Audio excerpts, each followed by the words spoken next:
Halo, selamat pagi, selamat siang, atau selamat malam teman-teman yang sedang menonton video ini.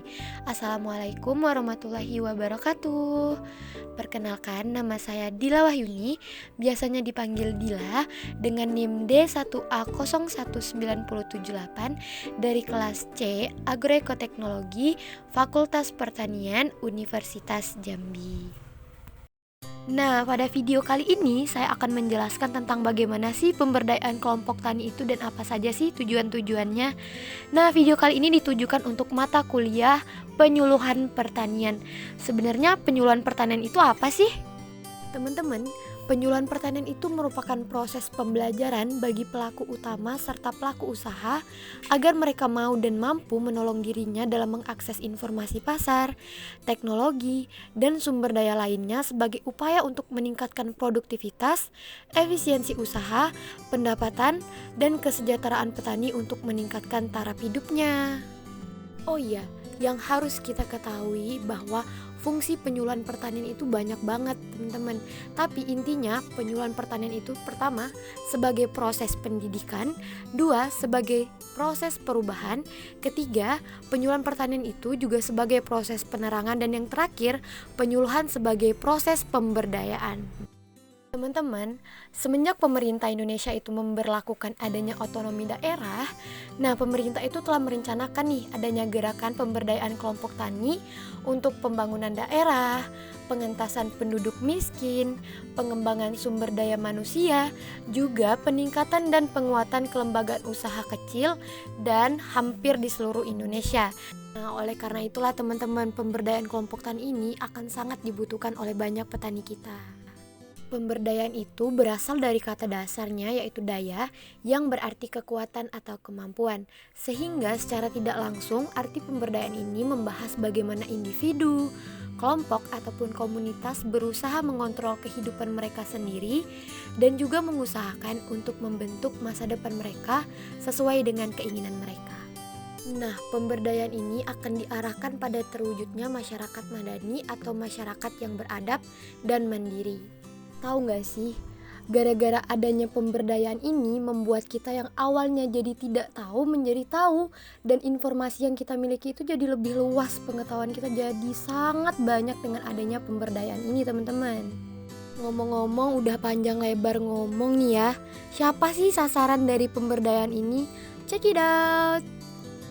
Oke, jadi yang harus kita ketahui sasaran utama dari pemberdayaan ini adalah petani dan pelaku usaha di bidang pertanian, di mana petani tersebut akan tergabung dalam suatu wadah yang biasanya kita kenal dengan kelompok tani. Jadi, kelompok tani ini merupakan sasaran utama dari penyuluhan pertanian dan juga pemberdayaan kelompok tani. Sekarang teman-teman udah tahu ya siapa sasaran utamanya. Terus pemberdayaan ini dimaksudkan buat apa sih Kak?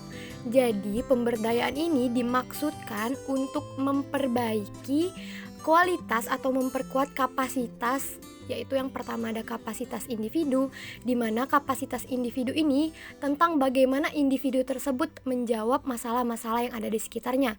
Yaitu selanjutnya ada kapasitas entitas, di mana kapasitas entitas ini merupakan elemen kunci bagi individu untuk menghadapi masalah-masalah. Selanjutnya ada kapasitas sistem. Kapasitas sistem ini yaitu meliputi aturan formal institusi yang berdasarkan peraturan dan lainnya. Udah panjang lebar nih ngomong, tapi kita dari tadi nggak bahas ruang lingkup pemberdayaannya apa aja ya. Yang pertama ada pemberdayaan politik, kedua ekonomi, ketiga sosial budaya dan lingkungan, yang akan dibahas satu persatu. Oke, yang pertama ruang lingkup pemberdayaan politik, di mana pemberdayaan politik ini bertujuan untuk meningkatkan bargaining position yang diperintah terhadap pemerintah, teman-teman. Jadi ini akan sangat berhubungan sama pemerintah. Lalu ada pemberdayaan ekonomi, diuntukkan untuk meningkatkan kemampuan yang diperintah sebagai konsumen agar dapat berfungsi sebagai penanggung dari dampak negatif pertumbuhan, pembayar resiko salah urus, pemikul beban dan lainnya. Lalu pemberdayaan sosial budaya, di mana bertujuan untuk meningkatkan kemampuan sumber daya manusia melalui banyak kegiatan-kegiatan yang terjadi di daerah tersebut, teman-teman. Oke, yang terakhir ada pemberdayaan lingkungan. Dimaksudkan sebagai program perawatan dan pelestarian lingkungan agar pihak yang diperintah dan lingkungannya mampu beradaptasi secara kondusif dan tentunya akan saling menguntungkan satu sama yang lainnya. Ikan cucut, kita lanjut ke prinsip pemberdayaan kelompok tani. Yang pertama, pemberdayaan ini harus dilakukan secara demokratis dan menghindari unsur paksaan. Lalu ada kegiatan pemberdayaan petani ini didasarkan pada kebutuhan, masalah dan potensi dan sasaran. Dan tentunya melibatkan banyak pihak. Terus, tahapan pemberdayaan kelompok tani apa aja? Kita bakal bahas satu persatu tahapannya. Yang pertama ada perhatian atau attention, di mana perhatian ini yang artinya kelompok tani akan memperhatikan seperti apa tindakan-tindakan yang dilakukan oleh penyuluh yang akan ditiru. Yang kedua ada ingatan atau retention, yang artinya dilakukan setelah mengamati perilaku atau tindakan yang akan ditiru dan menyimpan setiap informasi yang didapat ingatan, kemudian mengeluarkan ingatan tersebut saat diperlakukan atau saat prakteknya.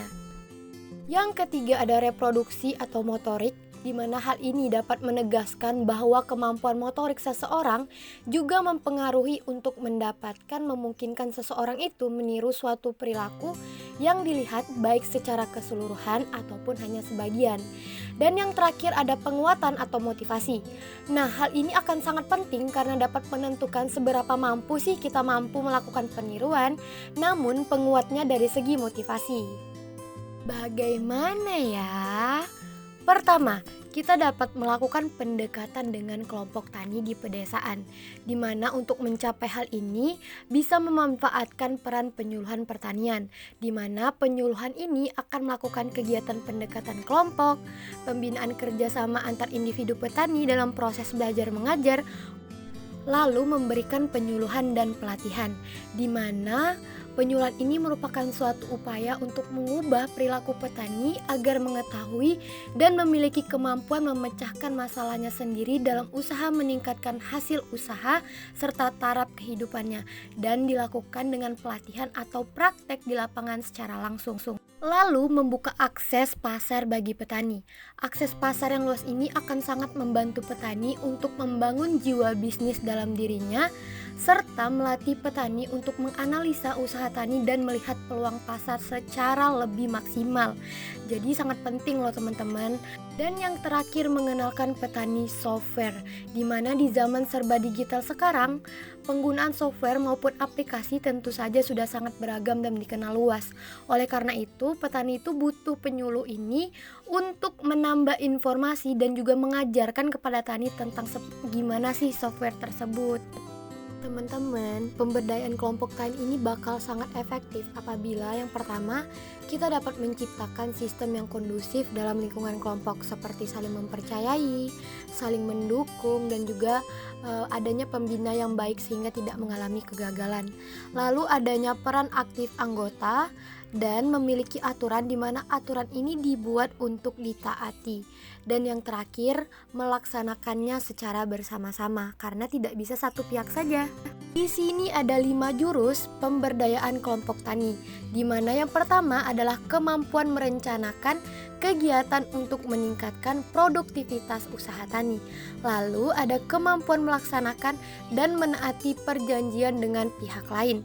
Lalu selanjutnya ada kemampuan memupuk modal dan memanfaatkannya secara rasional. Dan ada kemampuan meningkatkan hubungan yang melembaga antara kelompok tani dengan pemerintah.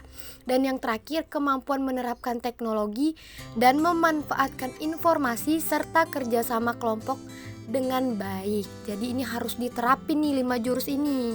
Teman-teman, jadi dapat disimpulkan kalau misalnya pemberdayaan kelompok tani itu it's a very important. Dengan cara teaching, dengan cara kita mengajarkan, dengan memberdayakan berarti memberi daya kepada yang tidak berdaya, dan atau mengembangkan daya yang sudah dimiliki menjadi sesuatu yang lebih bermanfaat bagi masyarakat yang bersangkutan, teman-teman. Jadi itu kita bisa ngebantu petani. Kita udah berada di penghujung video nih teman-teman. Semoga apa yang Dila sampaikan dari awal sampai akhir tadi dapat bermanfaat buat teman-teman semua. Semoga ya. Dadah, terima kasih sudah menonton dan jangan lupa komen, like, dan subscribe. Dadah teman, see you later, bye-bye.